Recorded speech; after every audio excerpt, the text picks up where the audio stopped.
इसमें हिस्सा लेने के लिए मैं खड़ा हुआ हूं। माननीय अध्यक्ष जी, सबसे पहले पहलगांव में जो नृशंस हत्या की गई निर्दोष नागरिकों की, धर्म पूछकर उनको मारा गया, इनके परिवार के सामने मारा गया और बड़ी बर्बरता के साथ ये हत्याएं की गई, इसकी मैं घोर निंदा करता हूं। और जो मारे गए हैं इनके परिजनों के साथ अत्यंत हृदय की गहराइयों से मैं संवेदना भी व्यक्त करना चाहता हूं। ऑपरेशन सिंदूर के जवाब में पाकिस्तान के हमारे नागरिक ठिकानों पर गोलीबारी की, इसमें भी कुछ नागरिक हताहत हुए, गुरुद्वारा भी टूटा, मंदिर भी टूटा। जो भी नागरिक उसमें घायल हुए हैं और जो हताहत हुए हैं, वो सभी के प्रति मैं पूरे सदन की ओर से गहरी संवेदना व्यक्त करना चाहता हूं। माननीय अध्यक्ष जी, कल से यहां पर पक्ष और विपक्ष दोनों की चर्चा चल रही है और स्वाभाविक है, जब इस तरह की नृशंस घटना घटे देश में, तब इस पर मुक्त चर्चा भी होनी चाहिए, चिंतन भी होना चाहिए, आगे न हो इसकी व्यवस्था की भी चिंता होनी चाहिए। माननीय अध्यक्ष जी, मैं विषय पर आने से पहले आपके माध्यम से सदन को और सदन के माध्यम से पूरे देश को ऑपरेशन महादेव जो कल एक हुआ है, इसकी जानकारी देना चाहता हूं। माननीय अध्यक्ष जी, कल ऑपरेशन महादेव में सुलेमान उर्फे फैजल जट, अफगान और जिब्रान, 3 आतंकवादी सेना, सीआरपीएफ और जम्मू कश्मीर पुलिस के संयुक्त अभियान में ऑपरेशन महादेव में मारे गए। और माननीय अध्यक्ष जी, ये जो सुलेमान है, ए श्रेणी का लश्कर ए तोयबा का कमांडर था। पहलगाम हमले में और गगनगिर आतंकी हमले में वो लिप्त था। इसके ढेर सारे सबूत हमारी एजेंसियों के पास है। अफगान ए श्रेणी का लश्कर ए तैयबा का आतंकवादी था और जिब्रान भी ए ग्रेड आतंकवादी था। और माननीय अध्यक्ष जी, मैं सदन को और सदन के माध्यम से पूरे देश को बताना चाहता हूं, जिन्होंने बैसरन घाटी में हमारे प्रवासियों को, नागरिकों को मारा था, ये तीनों आतंकवादी ये थे और तीनों मारे गए।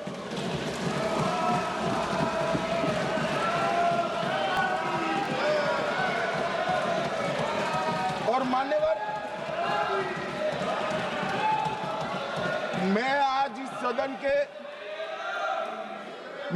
इस सदन के माध्यम से सेना के पैरा 4, सीआरपीएफ के सारे जवान जो अभियान में शामिल थे और जम्मू कश्मीर पुलिस के जो जवान थे, वो सभी को सदन और पूरे देश की ओर से बहुत बहुत साधुवाद देना चाहता हूं। माननीय अध्यक्ष जी, मैं इस ऑपरेशन महादेव के बारे में थोड़ा डिटेल में बताना चाहूंगा। ऑपरेशन महादेव की शुरुआत 22 मई 2025 को, एक प्रकार से तो जिस दिन हत्या हुई थी उसी दिन रात को 22 मई 2025 को हुई। जिस दिन हत्या हुई थी उसी दिन रात को एक सुरक्षा मीटिंग की गई थी जम्मू कश्मीर में। ये पूछ रहे थे, कोई गए नहीं, सिर्फ राहुल गांधी गए। अब आपकी आंख कौन से चश्मे से देख रही है मुझे मालूम नहीं। माननीय अध्यक्ष जी, 1 बजे हमला हुआ, मैं 5:30 बजे श्रीनगर में उतर चुका था। माननीय अध्यक्ष जी, अरे सुनो सुनो, मैं बताता हूँ ना 22 में, सुनो ना प्लीज। धैर्य रखकर सुनो, हमने आपको नहीं टोका है, सुनना पड़ेगा भाई, ऐसे नहीं चलेगा। माननीय अध्यक्ष जी, नहीं, पर बैठे बैठे मत बोलिए आप भी। माननीय अध्यक्ष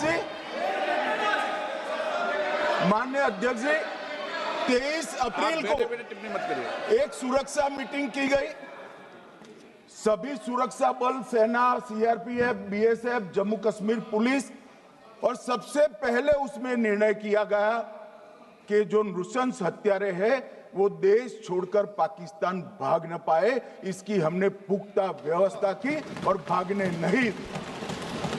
22 मई को आईबी के पास एक ह्यूमन इंटेल आई और एक क्षेत्र के अंदर, दाची गांव क्षेत्र के अंदर आतंकवादियों की उपस्थिति की सूचना मिली। आईबी और सेना द्वारा दाचीकाम क्षेत्र में अल्ट्रा सिग्नल कैप्चर करने के लिए जो इंस्ट्रूमेंट हमारी एजेंसियों ने बनाए हैं, इसके द्वारा इस सूचना को पुख्ता करने के लिए मई से 22 जुलाई तक लगातार प्रयास किए गए। ठंड में ऊंचाइयों पर हमारे सेना के अधिकारी पैदल इनके सिग्नल प्राप्त करने के लिए घूमते रहे, आईबी के अफसर भी घूमते रहे, सीआरपीएफ भी घूमती रही, और मान्यवर 22 जुलाई को हमें सफलता मिली। सेंसर्स के माध्यम से आतंकवादी होने की पुष्टि मिल गई। तब 4 पैरा जो हमारी सेना का एक हिस्सा है, उसकी नेतृत्व में 4 पैरा के जवान, सीआरपीएफ के जवान और जम्मू कश्मीर पुलिस के जवान मान्यवर एक साथ ये आतंकवादियों को घेरने का काम किया। सेना, सीआरपीएफ, जम्मू कश्मीर पुलिस की मीटिंग भी की गई। जो 5 ह्यूमन एसेट से उनको भी वहां भेजा गया, और कुल मिलाकर कल जो ऑपरेशन हुआ, इसमें हमारे निर्दोष नागरिकों को मारने वाले तीनों आतंकी मौत के घाट उतार दिए। मान्यवर, तीनों के नाम मैंने बताए हैं, सुलेमान उर्फे फैजल जट, अफगान और जिब्रान। मान्यवर, वो तो एक आशंका थी कि यही लोगों ने घटना की है, मगर मैं बाद में एनआईए की जांच पर आता हूं, एनआईए ने पहले से ही इनको, जिन्होंने आसरा लिया था, वो लोगों को गिरफ्तार कर रखा था, उनको खाना पहुंचाने वाले लोगों को अपने कब्जे में रखा था। तो जब आतंकवादियों के शव श्रीनगर आए, इनसे पहचान कराई गई, 4 लोगों ने पहचान लिया, यही 3 लोग थे जिन्होंने पहलगांव में आतंकी घटना को। मगर हमने इस पर भी भरोसा नहीं किया मान्यवर, कोई जल्दबाजी नहीं की। हमने जो आतंकी घटना स्थान से कारतूस मिले थे, वो कारतूस का एफएसएल रिपोर्ट पहले से करा कर रखा था, और चंडीगढ़ सेंट्रल एफएसएल के अंदर बैलिस्टिक रिपोर्ट के आधार पर उनका रिपोर्ट तैयार था। जब ये कल आतंकवादी मारे गए, इनकी 3 राइफलें पकड़ी गई, एक M9 अमेरिकन राइफल थी और 2 AK-47 राइफल थी। जो कारतूस मिले थे वो भी M9 और AK-47 के भी थे, मगर हमने इससे भी संतोष नहीं माना। ये राइफलों को एक विशिष्ट विमान के द्वारा कल रात को 12 बजे चंडीगढ़ पहुंचा गया, और पूरी रात फायरिंग कर इसके भी खाली खोखे जनरेट किए गए, 2 खोखों का मिलान किया गया, राइफल की नाली और निकले हुए खोखों का भी मिलान हो गया। तब ये तय हो गया कि इन्हीं 3 राइफलों से हमारे निर्दोष नागरिक मारे गए। और मान्यवर, आज मैं सदन को बताते हुए बहुत खुश हूं, मोदी जी ने ऑपरेशन सिंदूर कर आतंकवादियों को जिन्होंने आतंकवादियों को भेजा था उनके आकाओं को जमीन में मिलाने का काम किया था सेना और सीआरपीएफ ने। वो आतंकवादियों को भी समाप्त कर दिया। और मान्यवर,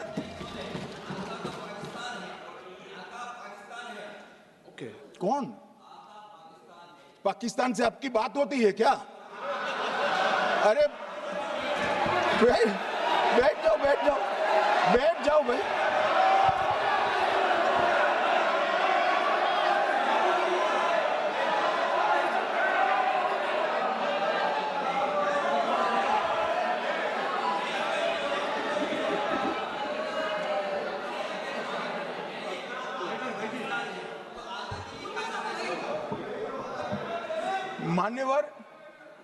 मान्यवर मैं बताता हूं कैसे इनके आका मारे गए, वो भी नाम के साथ बताता हूं, जगह के साथ बताता हूं, घंटे मिनट और सेकंड के साथ बताता हूं। मान्यवर मैं तो अपेक्षा करता था कि जब एक सूचना सुनेंगे पक्ष विपक्ष में खुशी की लहर दौड़ जाएगी, मगर ये स्याही पड़ गई इनके चेहरे। ये क्या है मान्यवर, किस तरह की पॉलिटिक्स है भाई? आतंकवादी मारे गए, आपको इसका भी आनंद नहीं है?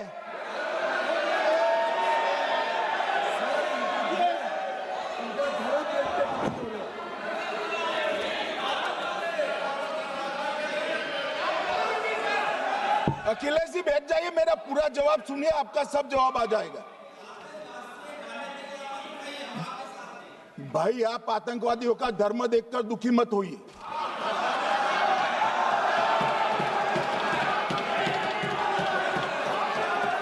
अखिलेश बैठ जाइए यार।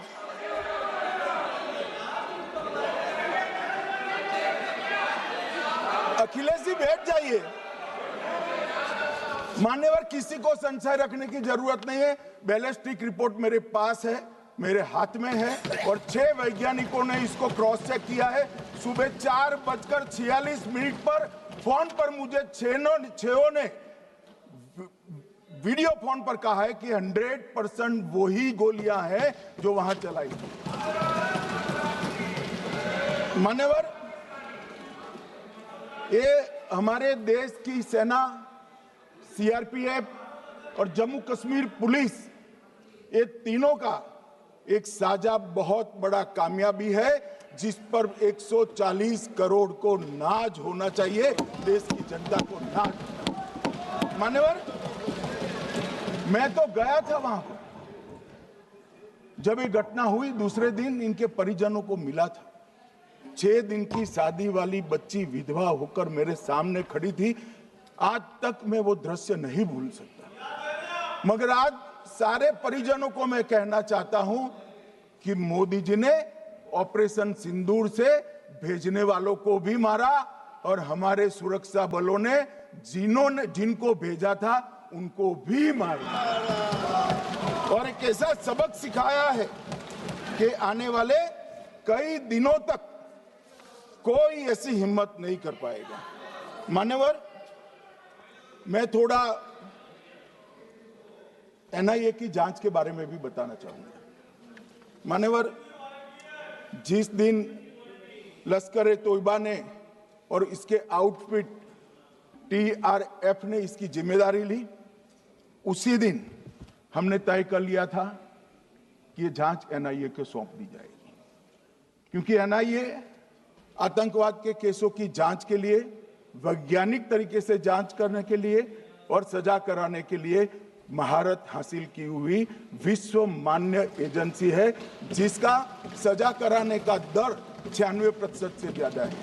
मान्यवर, हमने तुरंत ही इसकी जांच एनआईए को दे दी। हमने पूरी व्यवस्था की। सेना, बीएसएफ, सीआरपीएफ और जम्मू कश्मीर पुलिस ने कि लोग देश छोड़कर भाग न जाए। और मान्यवर, इसकी जांच की शुरुआत हुई। एक थकाने वाली बहुत लंबी जांच हुई है। जांच के दौरान मृतक के परिजन जो साथ में थे, उनको सभी को चर्चा किए गया। पर्यटकों, खच्चर वालों, पोनी वालों, फोटोग्राफर, कर्मचारियों, विभिन्न दुकान में काम करने वाले लोगों, कुल मिलाकर 1055 लोगों की लंबी 3000 घंटे से ज्यादा पूछताछ इंफॉर्मेशन के लिए की गई और इस सबको वीडियो पर रिकॉर्ड कर दिया गया और बाद में इसके आधार पर स्केच बनाया गया और ढूंढते 22/6/25 को एक बशीर की पहचान की गई और परवेज की पहचान की गई, जिन्होंने आतंकवादी घटना के अगले दिन आतंकवादियों को शरण दी थी, उनको अपने ढोक में रखा था। वो दोनों को गिरफ्तार कर लिया गया, अब वो हमारी कस्टडी में है। दोनों गिरफ्तार अपराधियों ने खुलासा किया कि 21/4/25 की रात को 8 बजे 3 आतंकवादी बेसरण से लगभग 2 किलोमीटर दूर स्थित परवेज ढोक में आए थे। आतंकवादियों के पास AK-47 और M9 कार्बाइन थी। जो 2 आतंकवादियों ने काली पोशाक पहनी थी और एक ने छद्म वेश किया था। खाना खाया, चाय पी और ढोक से निकलते वक्त कुछ खाना, नमक, मिर्च और मसाले लेकर वो चले गए। मान्यवर, उस वक्त हमने जिन खोखों को रिकवर किया था, इसको हमने चंडीगढ़ FSL में टेस्टिंग के लिए भेज दिया और जब चंडीगढ़ FSL में टेस्टिंग के लिए भेजा गया तो वही राइफल से एप्को आतंकी हमला हुआ था, वो भी निश्चित हुआ। तो आज इसके साथ साथ दूसरे एप्को आतंकी हत्या को अंजाम देने वाले आतंकियों का भी इसके साथ ही समाप्ति हुई है, उनको मार दिया गया है। मान्यवर, और इसके बाद में स्केच बनाया गया।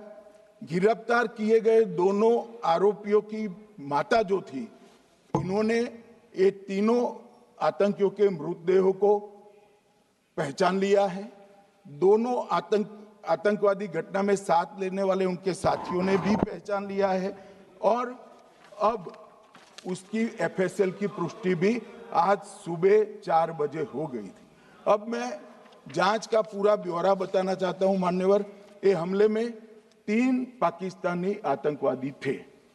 हमले में 2 AK-47 और 1 M9 कार्बाइन का प्रयोग किया गया था और अब जो पकड़े गए हैं, इसके सुलेमान के कारण एप्को का मामला भी आज रिजॉल्व हो रहा है और आतंकवादियों को पनाह देने वाले 2 स्थानीय लोगों को भी इस केस में पकड़ लिया गया है।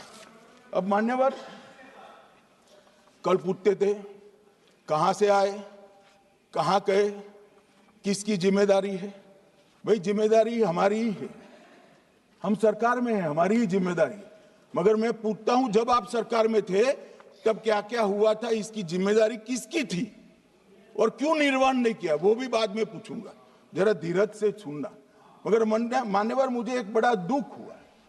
कल इस देश के पूर्व गृह मंत्री चिदंबरम जी ने सवाल उठाया कि क्या प्रूफ है कि ये आतंकवादी पाकिस्तान से आए, और मान्यवर कब उठाया, जब संसद में चर्चा होने वाली थी। क्या कहना चाहते हैं चिदंबरम साहब, किसको बचाना चाहते हैं? पाकिस्तान को बचाकर आपको क्या मिलेगा? वो ये कह रहे हैं कि और क्या है, मत जवाब दो।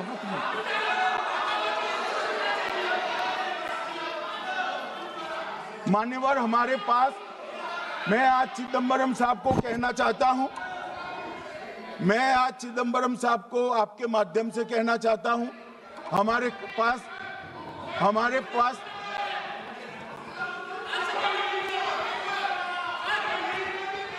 मान्यवर, हमारे पास प्रूफ है, वो भी मैं सदन के सामने रखना चाहता हूं कि तीनों पाकिस्तानी थे। 3 में से 2 के पाकिस्तान के वोटर नंबर भी आज हमारे पास उपलब्ध है।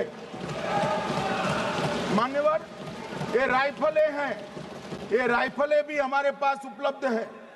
इनके पास से जो चॉकलेटें मिली हैं, वो चॉकलेटें ढोक में से मिली, वो भी पाकिस्तान की बनाई हुई चॉकलेट है। मान्यवर, ये कहते हैं कि पाकिस्तानी नहीं थे, इसका मतलब पूरी दुनिया के सामने इस देश का एक पूर्व गृह मंत्री पाकिस्तान को क्लीन चिट दे रहा है।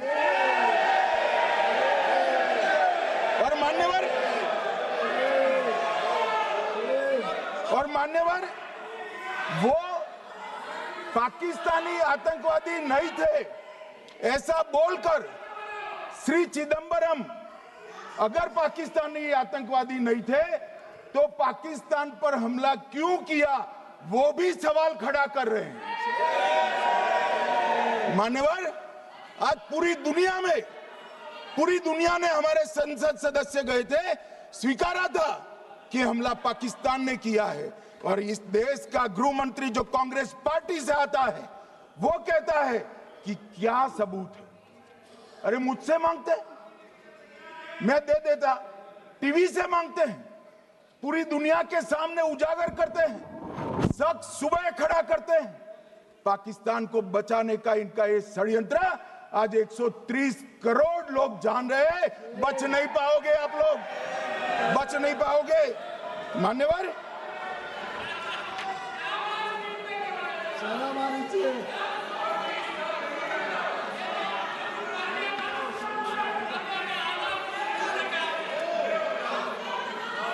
मान्यवर,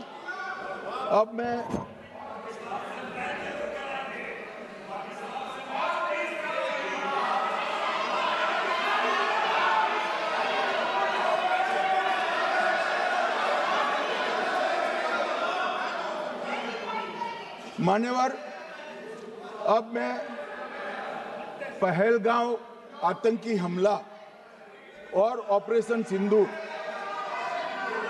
ये दोनों घटनाक्रम के लिए मान्यवर ये अभी से थक जाते हैं।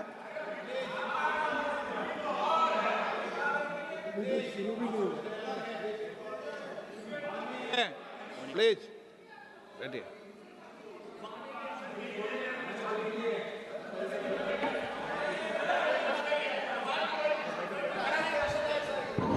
मान्यवर, मैं आपके माध्यम से कहना चाहता हूं, थोड़ा धैर्य रखे भैया, अभी तो शुरू हुआ है, अभी तो शुरू हुआ है। मान्यवर, मैं पहलगांव आतंकी हमला और ऑपरेशन सिंदूर के बारे में पूरा घटनाक्रम बताना चाहता हूं। कल ढेर सारे सवाल उठाए। वैसे तो मुझे लगता था कि कल रक्षा मंत्री जी के भाषण के बाद शायद कांग्रेस पार्टी सपोर्ट में भाषण देना शुरू करेगी और अगर थोड़ी बहुत जनता की इच्छा की परख होती तो वो ही करते, मगर नहीं करा।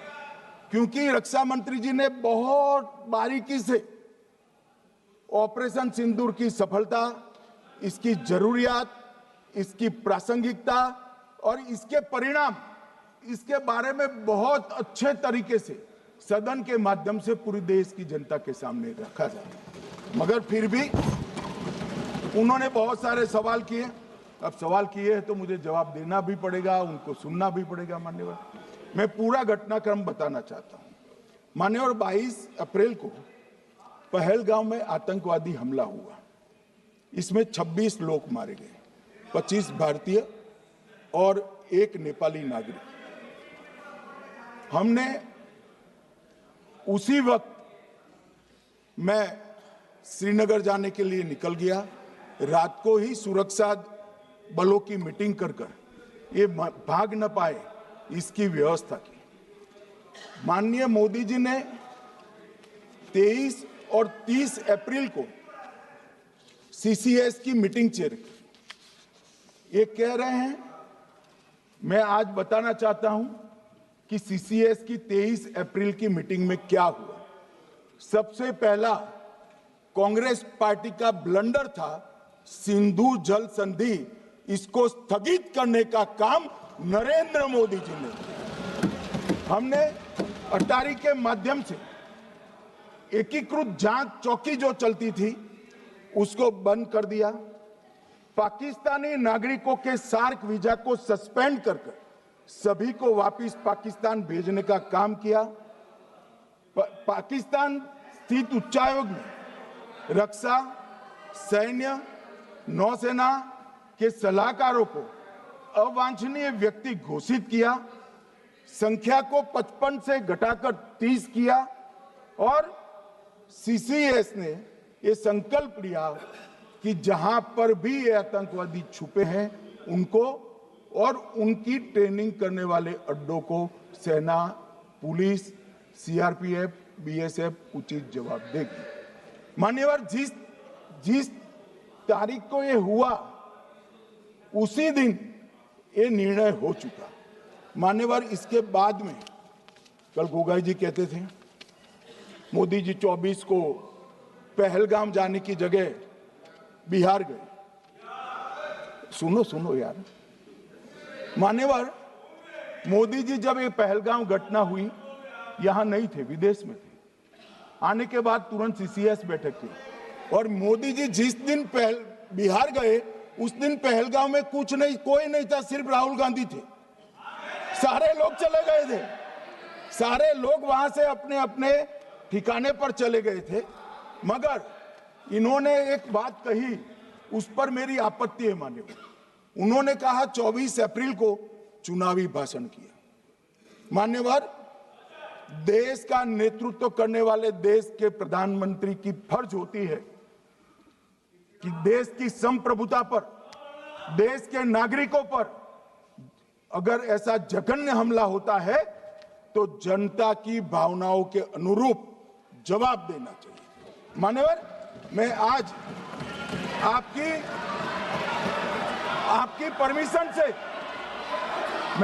परमिशन से मोदी जी के बिहार भाषण के कुछ अंश पढ़ना चाहता हूं।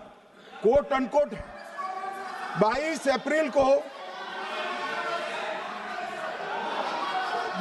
अप्रैल को पहलगाम का यह हमला केवल निहत्थे पर्यटकों पर नहीं बल्कि पूरे भारत की आत्मा पर एक दुस्साहसपूर्ण प्रहार है।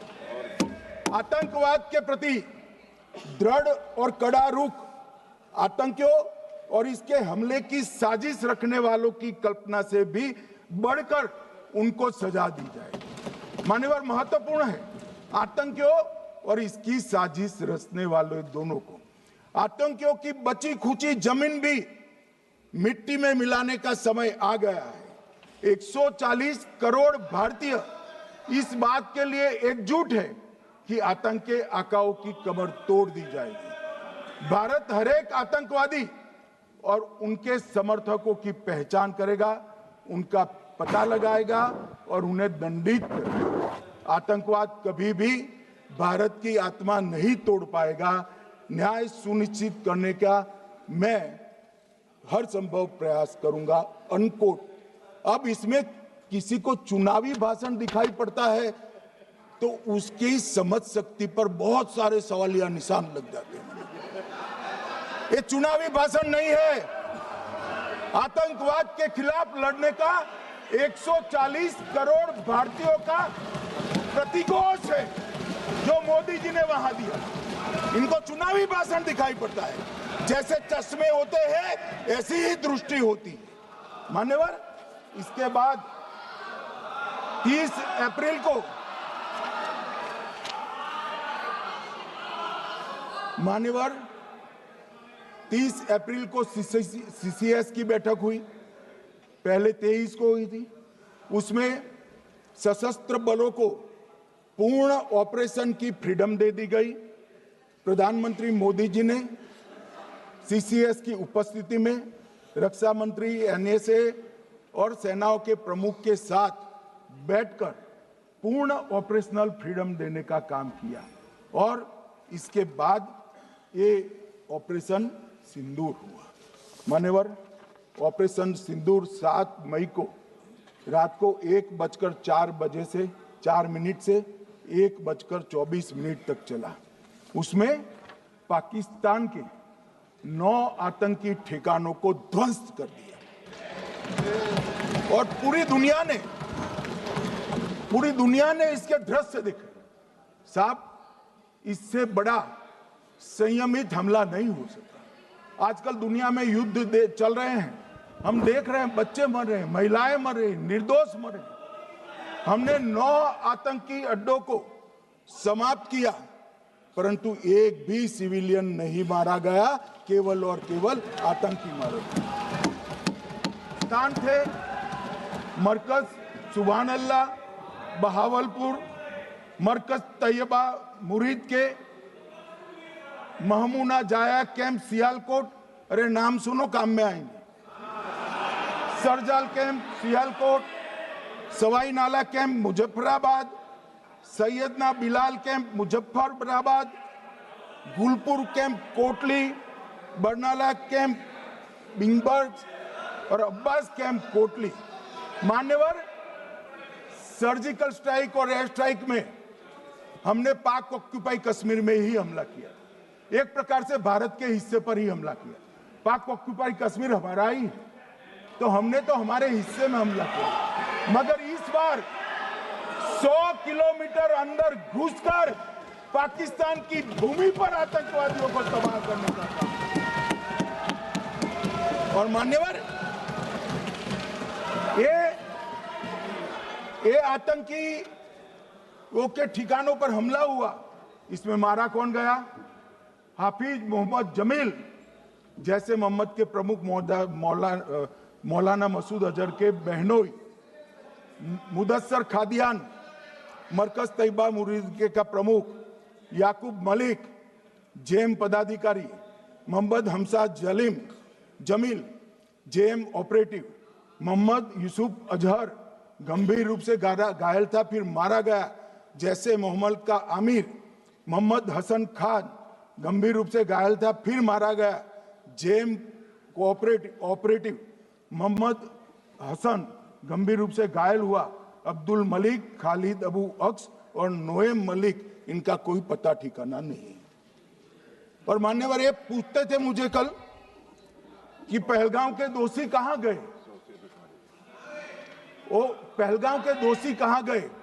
ये जो मैंने, अरे सुनो ना यार, ये जो 10 मैंने नाम पढ़े हैं, इसमें से 8 ये चिदंबरम एंड कंपनी के समय में आतंकवादी घटना घटाने वाले लोगों को नरेंद्र मोदी जी ने मारा। ये हमें पूछते हैं कहां गए? अरे भाई, आपके समय में जो छुप गए थे उनको चुन चुन कर हमारी सेना ने समाप्त कर दिया है। और ये 10 नहीं,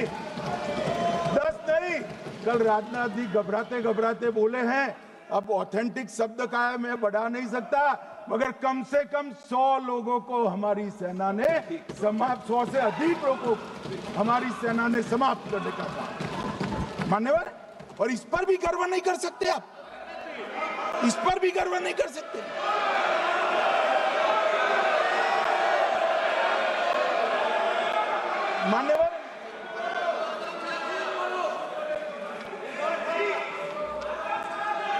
मान्यवर, 7 मई को 1:26 22 मिनट पर ये हमारा काम समाप्त हो गया। हमारे डीजीएमओ ने उनके डीजीएमओ को बता दिया कि भाई, हमने आतंकवादी हमलों पर स्थानों पर सिर्फ हमला किया है, इनके हेडक्वार्टर पर हमला किया है, जो हमारा आत्मरक्षा का अधिकार है। पूरी दुनिया इसको एक्नॉलेज करती है। ऐसा नहीं हो सकता है मनमोहन सिंह के समय की तरह कि वो आकर मारेंगे और हम चुपचाप बैठे रहेंगे और जाकर चर्चा करेंगे। ये नरेंद्र मोदी सरकार, ऐसा नहीं हो सकता। डोजियर भेजते रहेंगे। मान्यवर, उरी में हमला हुआ, हमने सर्जिकल स्ट्राइक किया। पहलगाम में हमला हुआ, एयर स्ट्राइक करा, और अरे पुलवामा में हुआ, एयर स्ट्राइक करा, और पहलगाम में हमला किया। 100 किलोमीटर अंदर जाकर 9 अड्डों और 100 से ज्यादा आतंकवादियों को समाप्त। मान्यवर, अब देखें, हमने तो हमने तो हमला किया था पाकिस्तान स्थित टेररिस्ट ठिकानों पर। अब पाकिस्तान से गलती हो गई, टेररिस्ट ठिकानों पर जो हमला किया था उसको वो अपने पर का हमला मान बैठे और पूरी दुनिया में कहते थे कि हमारा टेररिज्म से कोई लेन देन नहीं है। ये तो अब ऐसे ही ग्रुप करते, हम तो विक्टिम है, जो मनमोहन सिंह ने सर्टिफाइड भी कर दिया था कि ये भी विक्टिम है। मान्यवर, मगर दूसरे दिन इनकी श्रद्धांजलि का कार्यक्रम हुआ और पाकिस्तान को मालूम नहीं पड़ा कि ये पूरी दुनिया देखेगी। सेना के आला अफसर उनके नमाजे जनाजा में उपस्थित हुए, उनके जनाजे को कंधा दिया और ये सारे आतंकवादियों के जनाजे के जुलूस के अंदर पाकिस्तानी सेना, इनके अफसर, आईएसआई के अफसर, वहां की पुलिस के अफसर अश्रुभीनी आंख के साथ जुड़े थे। और मान्यवर, ये सिंदूर ने पाकिस्तान को पूरी दुनिया में एक्सपोज कर दिया कि पाकिस्तान के अंदर टेररिज्म स्टेट स्पॉन्सर्ड टेररिज्म है।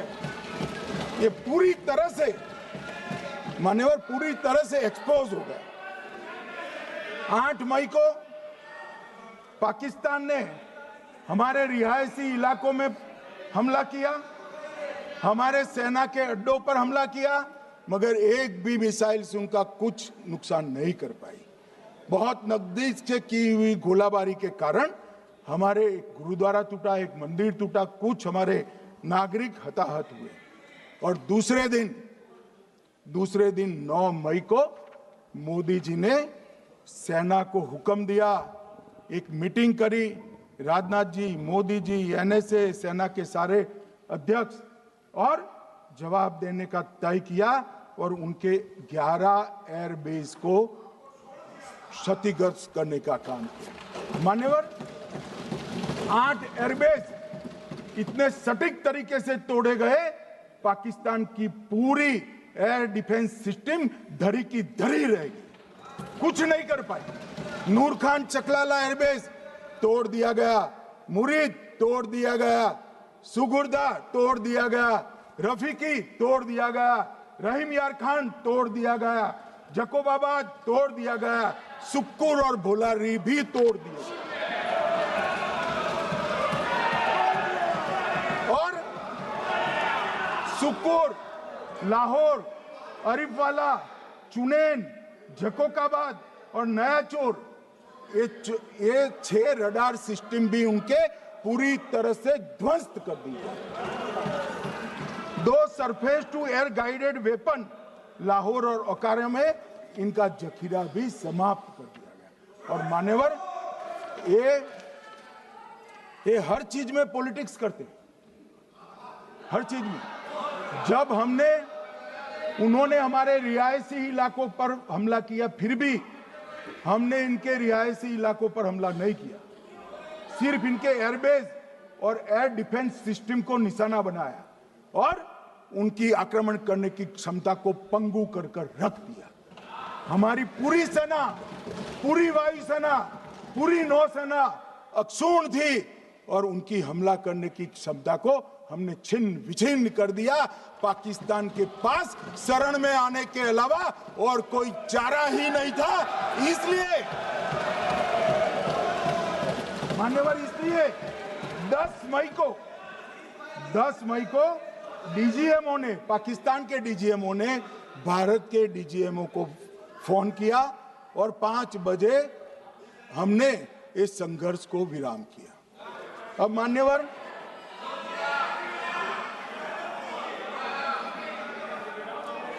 ये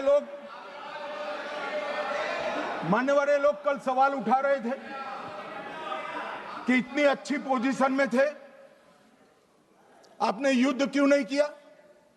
युद्ध के कई परिणाम होते हैं मान्यवर, करना न करना वो सोचकर करना पड़ता है। मगर मैं इसी देश के इतिहास से कुछ घटनाएं बताना चाहता हूं। 1948 में मान्यवर, कश्मीर में हमारी सेनाएं निर्णायक बढ़त पर थी। सरदार पटेल ना बोलते रहे, जवाहरलाल नेहरू जी ने एक तरफा युद्ध विराम कर दिया। और मान्य जिम्मेदारी के साथ कहता हूं, मैं इतिहास का विद्यार्थी हूं। पाक ऑक्यूपाई कश्मीर का अगर अस्तित्व है तो जवाहरलाल नेहरू जी की ये युद्ध विराम के कारण है। इसका जिम्मेदार जवाहरलाल नेहरू है। मान्यवर, 1960 में सरदार पटेल ने विरोध किया था, गाड़ी लेकर आकाशवाणी तक गए थे, घोषणा न करते दरवाजे बंद कर दिए थे। मान्यवर, 1960 में सिंधु जल पर भौगोलिक व रणनीतिक रूप से हम बड़े मजबूत थे और उन्होंने सिंधु समझौता क्या किया, 80% भारत का पानी पाकिस्तान को दे दिया। मान्यवर, 62 के लड़ाई की बात मैं बाद में करता हूं। 65 की लड़ाई में हाजीपीर जैसे स्ट्रेटेजिक जगह पर हमने कब्जा किया था। 66 में उसको लौटा दिया गया। मैं 71 के युद्ध की भी बात करना चाहता हूं। मान्यवर, 71 में कल राजनाथ जी ने भी बताया, पूरे देश ने इंदिरा जी का समर्थन किया था। उन्होंने पाकिस्तान के 2 टुकड़े कर दिए।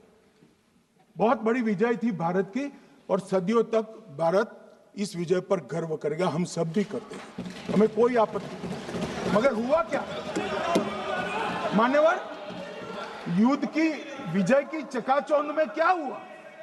93 हजार युद्धबंदी हमारे पास थे, 93 हजार, और 15,000 वर्ग किलोमीटर क्षेत्र पाकिस्तान का हमारे पास था।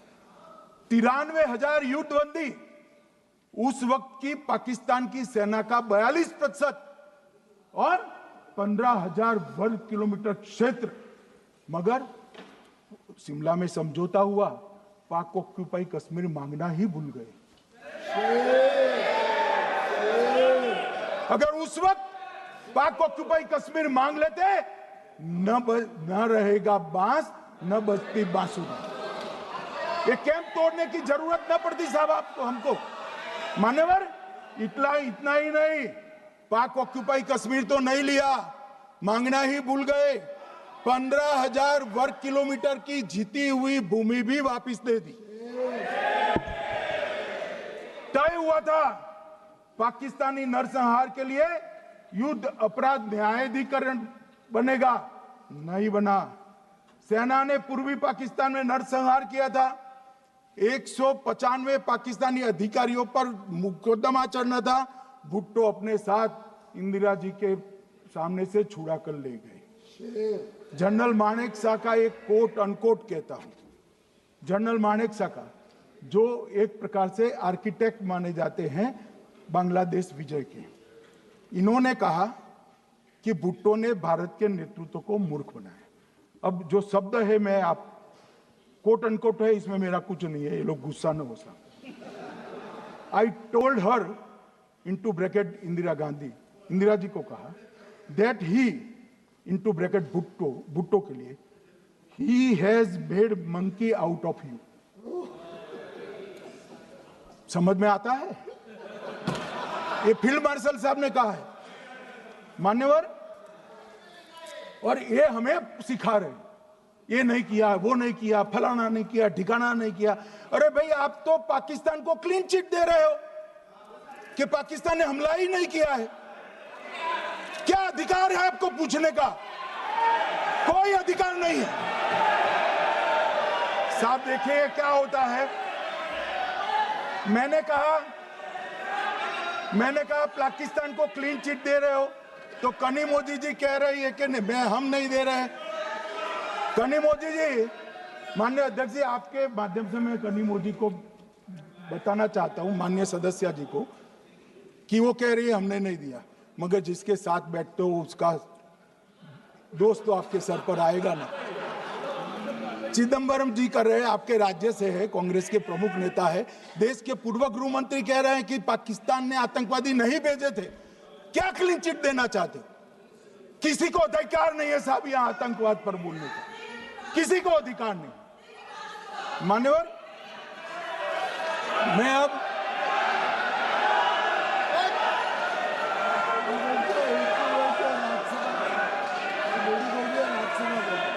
मान्यवर, मैं उनको बताना चाहता हूं अभी आधा भी नहीं हुआ है, जरा सुनो।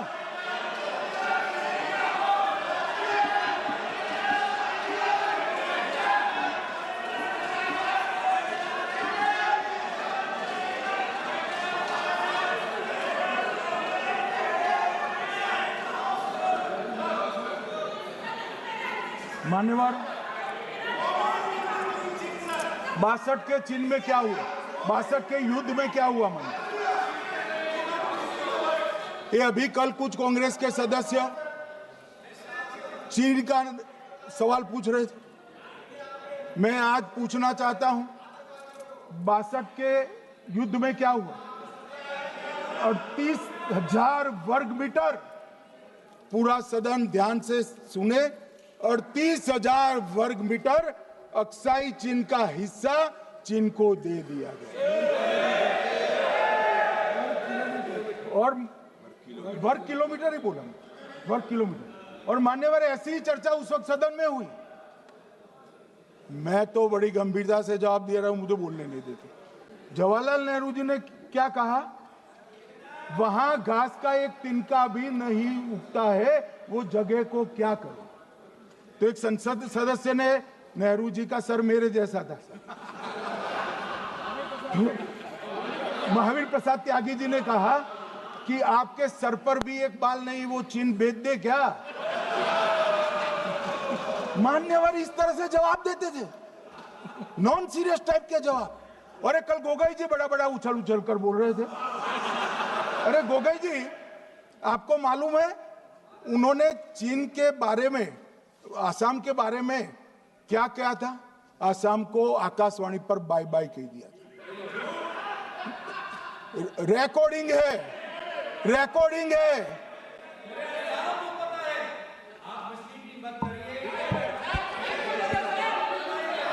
मान्यवर, मैं भी सहमत हूं, मैं भी सहमत हूं, पूरे आसाम को पता है।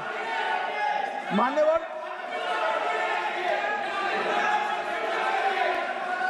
मान्यवर,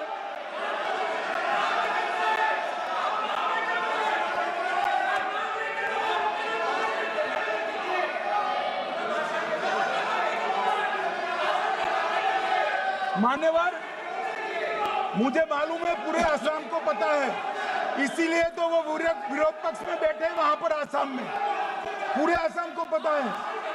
और मान्यवर,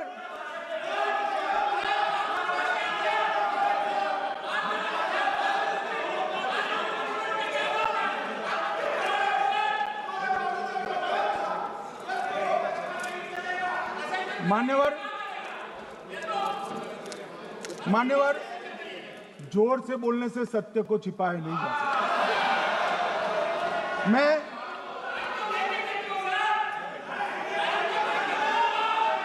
मान्यवर, मैं selected words of Jawaharlal Nehru series volume 29 पृष्ठ 231 पर से एक जवाहरलाल नेहरू जी के पत्र को कोट करना चाहता हूं। अनौपचारिक रूप से संयुक्त राज्य अमेरिका ने यह सुझाव दिया कि चीन को संयुक्त राष्ट्र में तो ले लिया जाए, मगर सुरक्षा परिषद को नहीं, सुरक्षा परिषद में भारत को लेना चाहिए। यह अमेरिका का प्रस्ताव था। नेहरू जी ने कहा, हम इसे स्वीकार नहीं करते क्योंकि इससे चीन के साथ हमारे संबंध खराब होंगे और चीन जैसे महान देश को बुरा लगेगा। मान्यवर, आज चीन सुरक्षा परिषद में है और भारत बाहर है। मोदी जी प्रयास करें अंदर ले जाने का, इसका कारण जवाहरलाल नेहरू का ये स्टैंड है।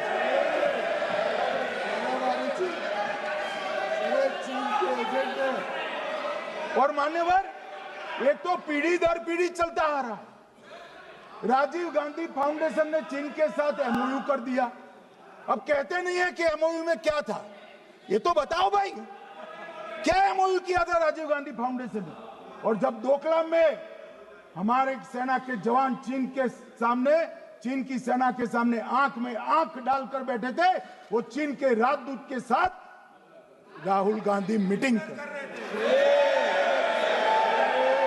ये मान्यवर ऐसा नहीं है, जवाहरलाल नेहरू, सोनिया गांधी, राहुल गांधी, 3 पीढ़ी तक के चीन का प्रेम उतरता जा रहा है।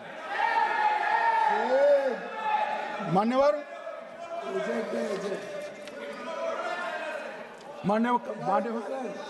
मान्यवर मैं अभी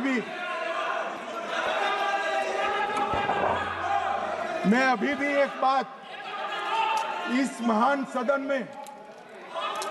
के माध्यम से देश की जनता को कहना चाहता हूं, जो मेरी मान्यता है। ये सारी आतंकवाद की जड़ पाकिस्तान है और पाकिस्तान कांग्रेस पार्टी की भूल है। पार्टीशन स्वीकार न करते पाकिस्तान कभी न होता। इन्होंने पार्टीशन को स्वीकार कर देश को तोड़ा है। मान्यवर, कल विदेश मंत्री जी बता रहे थे शर्म अल शेख सम्मेलन का बलूचिस्तान ब्लंडर, जिसने पाकिस्तान को हमारे साथ चर्चा करने के लिए इक्वल फुटिंग पर ला दिया। मान्यवर, अब ये टेररिज्म की बात करते हैं। मैं इसमें भी पूरे देश की जनता को टेररिज्म की विगत 20 साल की स्थिति से अवगत कराना चाहता हूं। मान्यवर, अटल जी की सरकार थी। 2002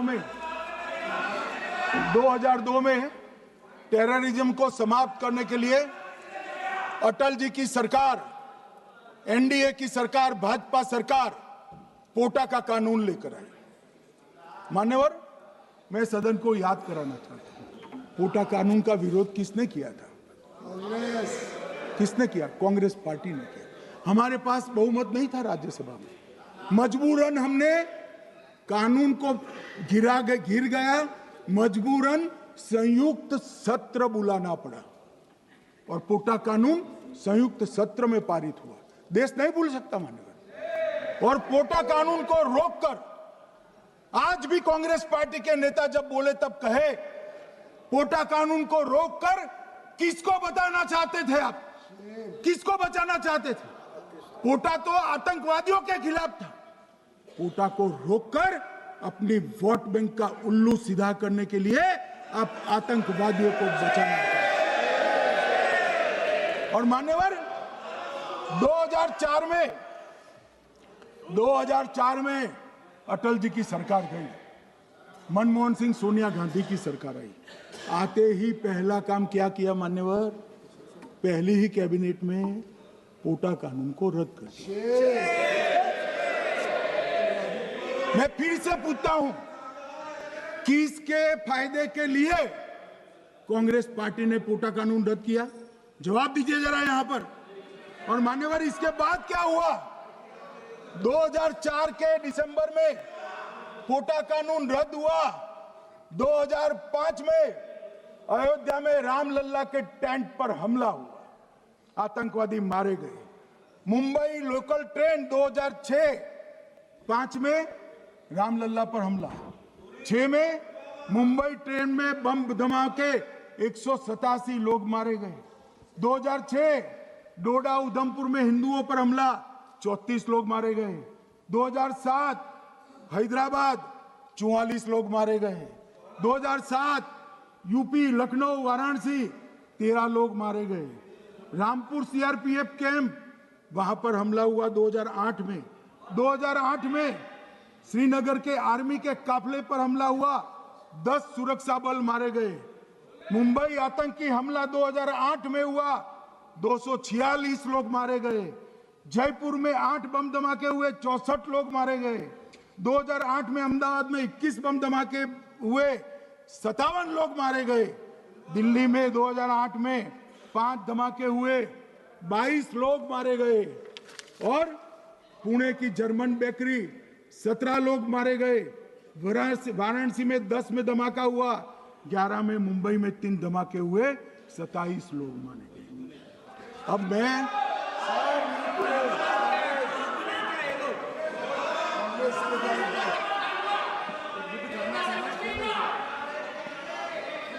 मान्यवर, आतंकवाद के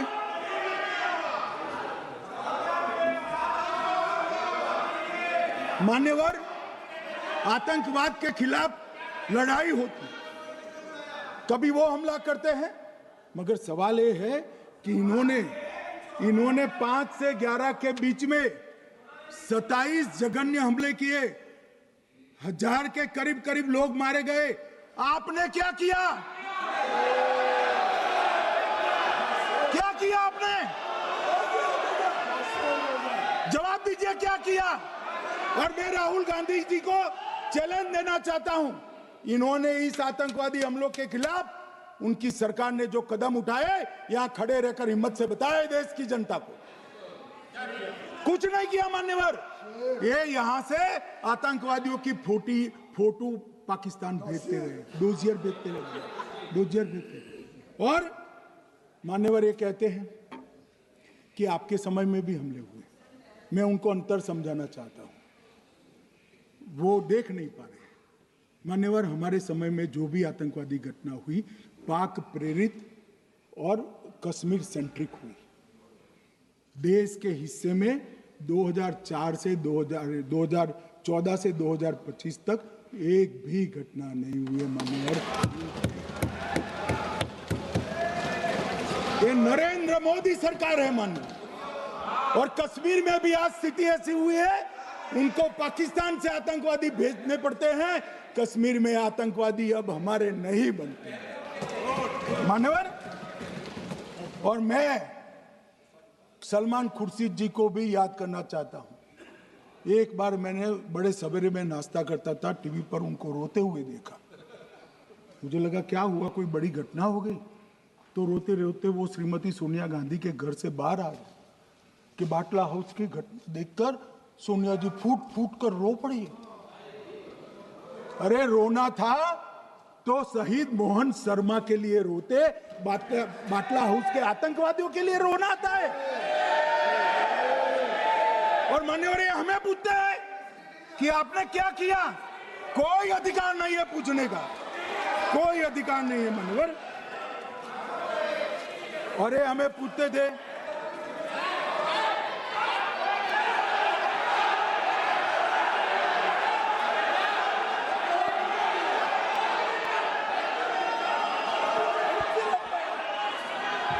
मान्यवर, अभी 25% बाकी।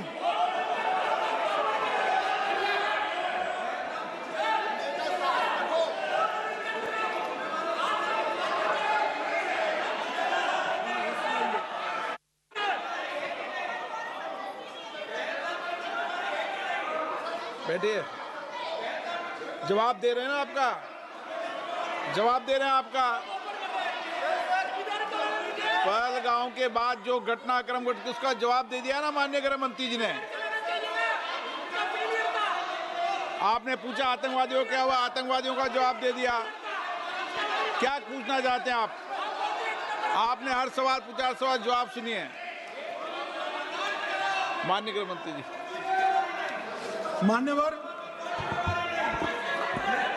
मान्यवर, इन लोगों को कल ऐसा था कि ये जो बेसरन के गुनहगार है वो पाकिस्तान भाग गए। तो बड़े आवाज से पूछते थे, भाग गए भाग गए भाग गए, गृह मंत्री क्या करता है, जिम्मेदारी ले। हमारी तो सेना ने ठोक दिया, सीआरपीएफ ने ठोक दिया मान्यवर। अब मेरा तो जवाब बनना ना देता है ना वो मांगना बनता है, मगर मैं उनको कुछ पूछना चाहता हूं।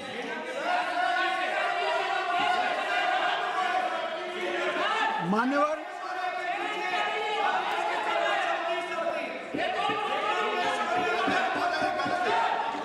प्लीज, मारेगी तो सेना है ना, सेना अब ऐसे भी मारेगी ना।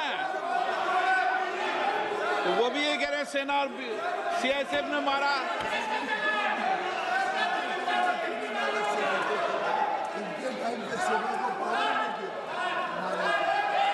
मान्यवर ये कहते हैं, साहब इसको बिठाओ जरा।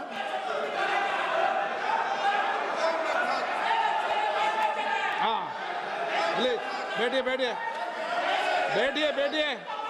बैठिए।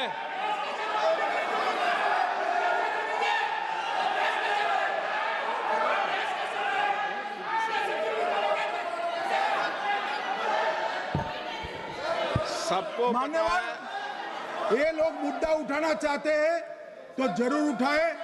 मैं आज सुबह ही सलमान खुर्शीद जी का वो इंटरव्यू मेरे मोबाइल में रिजर्व कर आया हूं। आप जब भी कहोगे ये पूरे टीवी पर बताने के लिए मैं तैयार हूं।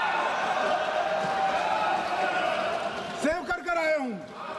इनकी इच्छा है तो कल एक समय तय करिए, यहां बता दीजिए चारों टीवी में, और देश की जनता भी देख लो।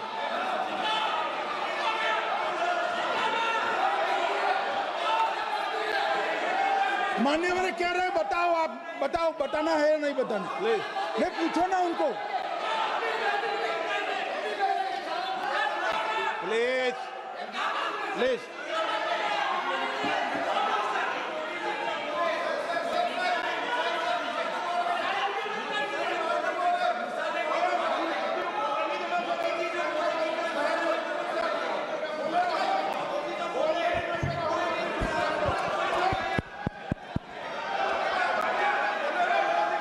बिट्टू बैठ जाओ। मान्यवर ये पूछ रहे थे कि क्यों भाग गए। अब मेरा समय काफी जाएगा, मैं जरा संक्षिप्त में कहता हूं, घटनाओं पर नहीं जाओ। दाऊद इब्राहिम कासकर 1986 में भागा, श्री राजीव गांधी की सरकार। सैयद सलाउद्दीन 93 में भागा, कांग्रेस की सरकार।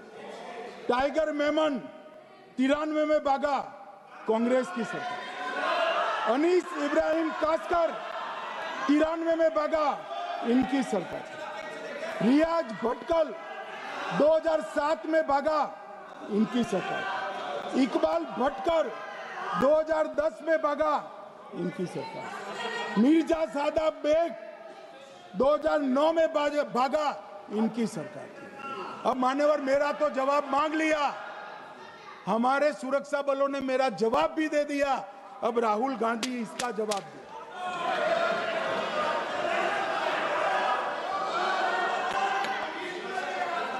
मान्यवर अब मैं कश्मीर के विषय में मैं बात करना चाहता हूं। कल कहते थे कि गृह मंत्री ने भाषण किया था कि 370 की कलम जाएगी तो आतंकवाद कम हो जाएगा। क्या हुआ? मान्यवर मेरा हिसाब देना बनता है।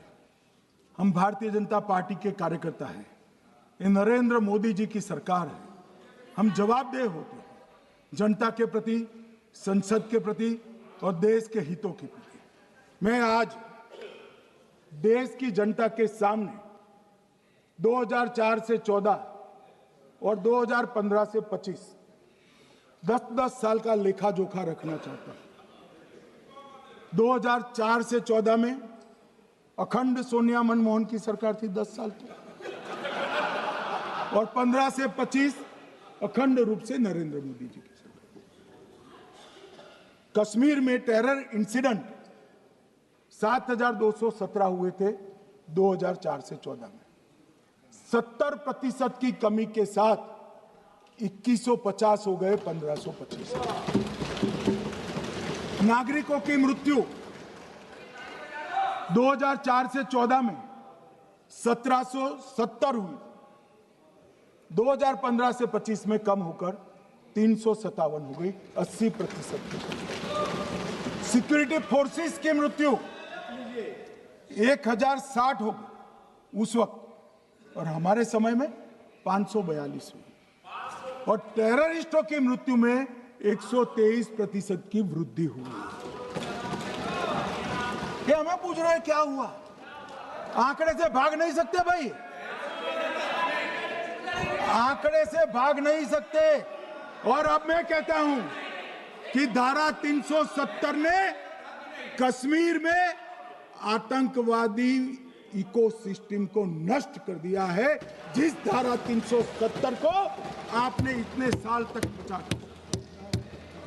हमने जीरो टेरर प्लान बनाया है, एरिया डोमिनेशन प्लान बनाया है, मल्टी लेवल डिप्लॉयमेंट किया है, सुरक्षा जेलें बनाई हैं, 98% ट्रायल अब वीडियो पर हो रहे हैं, हमने संचार साधन बसाए हैं और 702 फोन विक्रेता जेल में डाले, 2667 सिम कार्ड बन गए।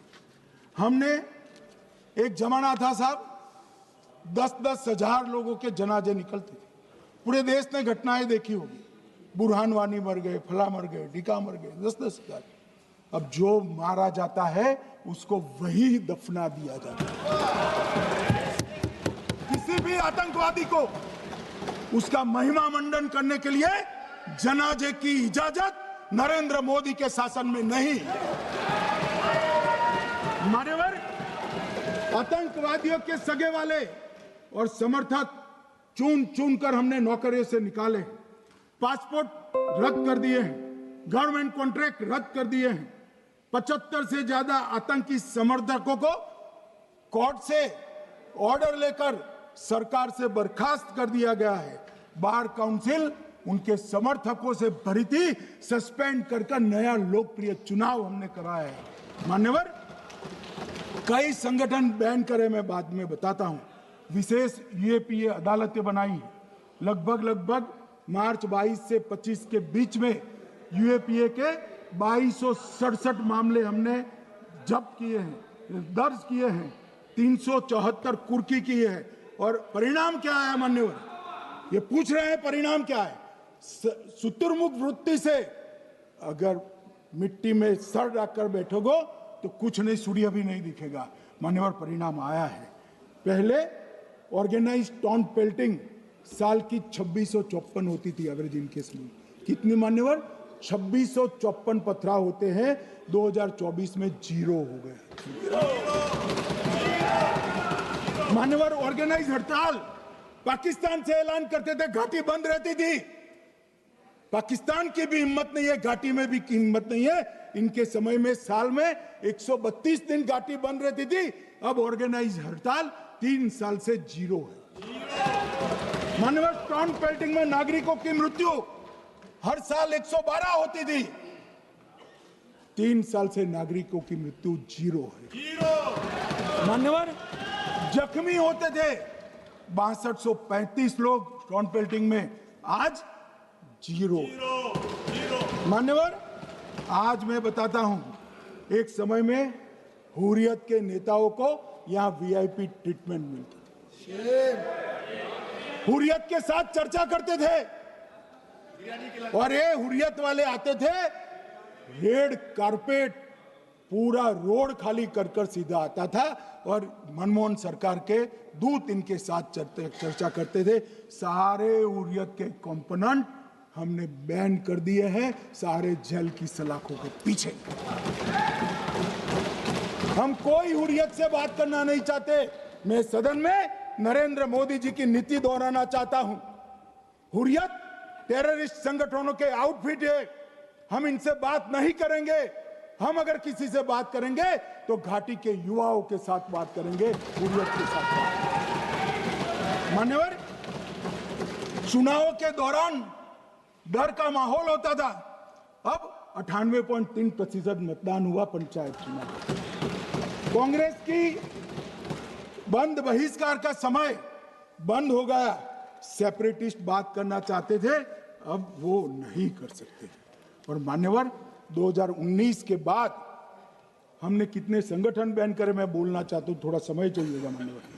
The TRF, people's anti fascist front, Tehreek ul Mujahideen, Jamaat ul Mujahideen Bangladesh Hindustan, Jammu Kashmir Ghaznavi force, Khalistan tiger force, Hizb ut Tahrir, जमाते इस्लामी, जो जमाते इस्लामी ने पूरे पाकिस्तान के अंदर एक प्रकार से अलगाववाद का जहर घोला, वो जमाते इस्लामी आज बंद कर दिया गया। Jammu Kashmir liberation front, Jammu Kashmir democratic freedom party, Muslim league Jammu Kashmir, Tehreek Hurriyat, Muslim conference सुमजी गुट, Jammu Kashmir national front, Jammu Kashmir people's freedom league, Jammu Kashmir people's league, Jammu Kashmir Ittehadul Musalman Awami action committee, Sikh for justice और पॉपुलर फ्रंट ऑफ इंडिया को भी हमने बैन किया।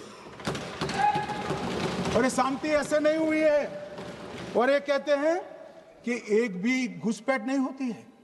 कभी गए हो आप पाकिस्तान? तो कई बार गए हो गोगैया, सीमा पर गए हो?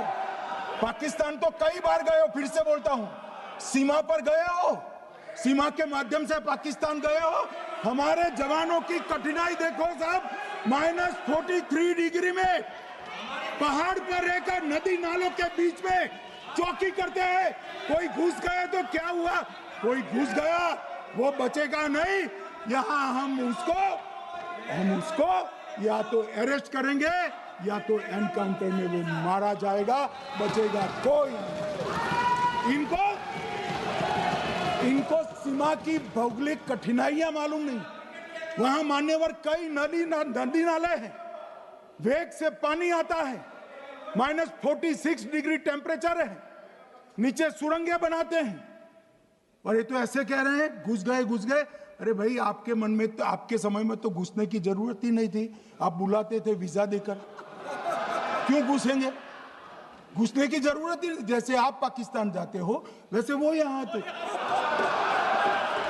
मान्यवर, अब ये कैसे हमें पूछ सकते हैं? मान्यवर,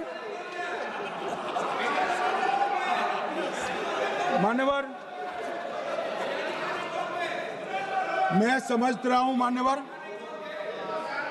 मान्यवर मैं समझ रहा हूं, पोटा का विरोध करने वाले को नरेंद्र मोदी की आतंकवादी विरोधी नीति नहीं पसंद आई। मैं समझ रहा हूं, पोटा रद्द करने वाले को नरेंद्र मोदी जी की एंटी टेरर नीति पसंद नहीं आई। मैं समझ रहा हूं, टेररिस्टों का बचाव कर वोट बैंक बनाने वालों को एक कोई नीति पसंद नहीं आएगी। मानवर, इसका विरोधी होना है। परंतु मैं आज एक बात यहाँ सदन के सामने आपके माध्यम से सदन को और दुनिया को बताना चाहता हूँ। मानवर, ये नरेंद्र मोदी सरकार है, टेररिज्म के खिलाफ हमारी जीरो टॉलरेंस की नीति है, ऑफर है, और हम विजयी हो। और मान्यवर, मैं फिर से अंत में ऑपरेशन महादेव में जुड़े हुए सेना, सीआरपीएफ और जम्मू कश्मीर पुलिस के सभी जवानों को 2 हाथ जोड़कर प्रणाम कर बहुत साधुवाद।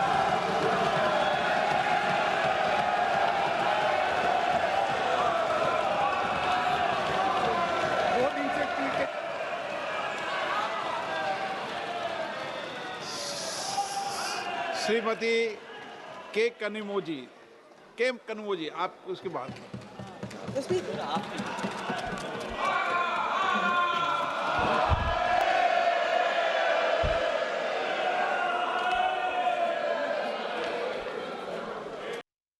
ची बातमी आपण पाहतोय। काँग्रेसपेक्षा भाजपच्या काळात या सगळ्याचा आढावा घेण्यात आलेला आहे। पाकच्या गोळीबारात मंदिर आणि गुरुद्वार देखील नुकसान झालं याचं असं देखील अमित शहा यांनी सभागृहात म्हटलं। इतकंच नाही तर काल जी दहशतवाद विरोधी कारवाई झाली त्याविषयी देखील सविस्तर माहिती अमित शहा यांनी सभागृहात अवगत केलेली आहे। सभागृहात याविषयी स्पष्टता दिलेली आहे। सिंधू जलकरार स्थगित करण्याचं काम आम्ही केलं असं देखील या ठिकाणी अमित शहा म्हणतात। तर 7 मेला रात्री 1:04 ऑपरेशन सिंदूर सुरू झालं आणि 1:24 ऑपरेशन सिंदूर संपलं। 9 दहशतवादी तळ यात उद्ध्वस्त करण्यात आले। महत्त्वाचे 8 मोठे दहशतवादी मारले गेले याची देखील माहिती ऑपरेशन सिंदूरवरच्या चर्चेत अमित शहा यांनी दिलेली आहे। याखेरीज पाकिस्तानचे 11 एअरबस हे देखील एअरबेस जे होते ते देखील उद्ध्वस्त करण्यात आल्याची माहिती अमित शहांनी दिलेली आहे।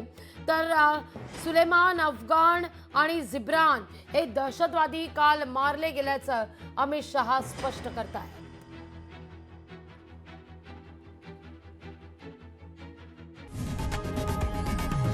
लोकशाही मराठी ऐका, पहा, जागरूक रहा।